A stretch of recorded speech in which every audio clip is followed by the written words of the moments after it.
Oke, assalamualaikum warahmatullahi wabarakatuh. Berjumpa kembali di Training Center Shauki. Kali ini kita membahas pertanyaan, bukan pertanyaan sih, tapi sanggahan dari teman kita. Ada Alfian Zidan.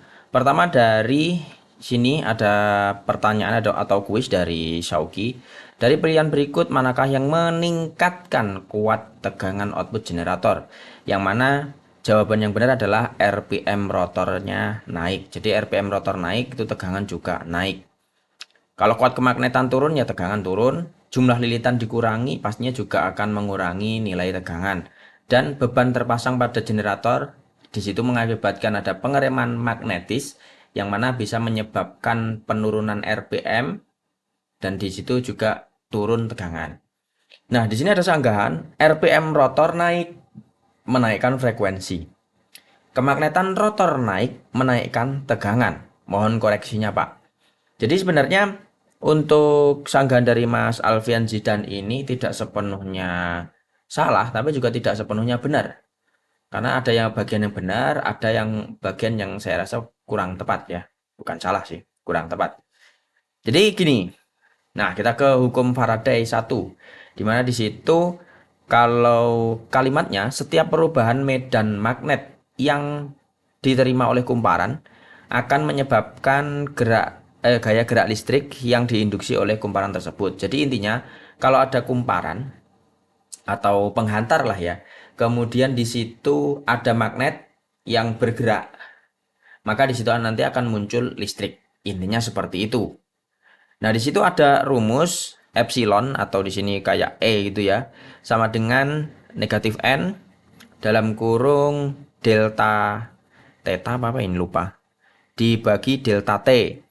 Yang mana secara singkat, N itu jumlah lilitan kumparan, makin banyak lilitannya maka makin besar listrik yang dihasilkan. Kemudian delta fluxnya ini atau perubahan magnet yang diterima oleh kumparan. Jadi kalau dia itu ada pergerakan seperti ini, ketika atau perubahan tempat ya, dari dia itu jauh menuju ke dekat dari kumparan, maka nanti akan diterima beda kemagnetannya. Kalau dia itu jauh dari kumparan, maka kemagnetannya kecil. Ketika dia posisi paling dekat, dia kemagnetannya paling kuat. Nah, di situ dari kecil ke besar atau dibalik dari besar ke kecil, maka di situ disebut perubahan magnet. Semakin besar perubahannya, maka semakin kuat juga ke tegangan yang dihasilkan. Nah, kemudian untuk delta T adalah selang waktu. Selang waktu itu jarak perubahan, bukan jarak tapi waktu perubahan. Jadi pergerakannya itu yang digambarkan di sini ya. Kalau pergerakannya itu pelan, maka T-nya itu panjang. Otomatis kalau T-nya itu semakin besar, pembaginya semakin besar, maka epsilonnya akan semakin kecil atau tegangannya semakin kecil. Begitu sebaliknya di sini hukum Faraday 2, tegangan GGL induksi di dalam rangkaian tertutup adalah sebanding dengan kecepatan perubahan flux terhadap waktu. Jadi ngomongin waktunya tadi, kalau waktunya itu lebih cepat, maka di situ GGL-nya akan lebih besar. Jadi itulah alasan kenapa di pertanyaan tadi jawaban yang benar adalah rotor kecepatannya naik, menyebabkan tegangannya juga naik. Jadi kalau kecepatan putarnya itu makin cepat berarti nilai tegangannya akan lebih tinggi. Begitu. Nah, kemudian kalau alasannya dari Mas siapa tadi? Alfian ya, saya lupa. Di situ RPM naik, rotornya keputaran rotor itu naik menyebabkan frekuensi naik. Itu jawabannya adalah betul. Betul sekali, tidak salah. Karena ada rumus 120 F per P. Jadi ada rumus seperti itu yang menentukan RPM ya. Jadi kalau RPM-nya itu makin naik, maka nanti frekuensinya juga akan naik. Gitu. Kemudian kalau di sini kita lihat ya, di konstruksi generator paling sederhana di sini. Ini ada rotor. Bentuknya di sini adalah kawat, berarti ini armatur yang kita ambil tegangannya. Dan di bagian statornya ada yang namanya magnet. Nah, di sini ada rumus E atau GGL maksimal sama dengan NBA kali omega.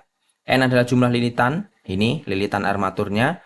B besar medan magnet. Jadi di sini kalau kita lihat huruf rumusnya, Semakin besar atau semakin banyak lilitannya, maka semakin kuat listrik yang dihasilkan, sorry.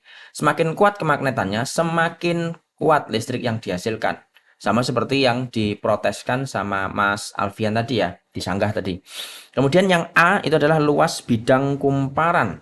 Berarti secara gampang adalah dimensi dari kumparannya ini. Ini makin besar, maka di situ listrik yang dihasilkan juga akan lebih kuat. Makanya kita tahu semakin besar nilai kVA dari generator, di situ fisiknya biasanya akan lebih besar karena ini ngikut rumusnya. Nah, kemudian omega di situ adalah kecepatan sudut. Jadi kalau satuannya di situ radian per detik, sambungnya itu kemana? Dia sambungnya ke RPM dari rotor. Berarti RPM rotor naik, ya ini GGL-nya juga ikut naik. Nah, kemudian lanjut lagi. Tadi benar apa salah sanggahannya Mas Alfian? Ada benarnya. Tentang frekuensi tadi, betul.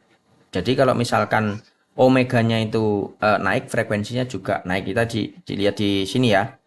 Nah, ini omega sama dengan 2πf. Nah, ini dimana F sama dengan frekuensi. Jadi kalau generator yang dimana di situ ada komponen yang namanya AVR, Automatic Voltage Regulator, berarti di situ dia ada komponen untuk mengatur bagaimana tegangan itu tetap stabil di angka tertentu, misalkan 220. Mau itu ada beban, mau itu tidak ada beban, mau itu RPM-nya berapa, di situ akan diupayakan untuk tetap 220.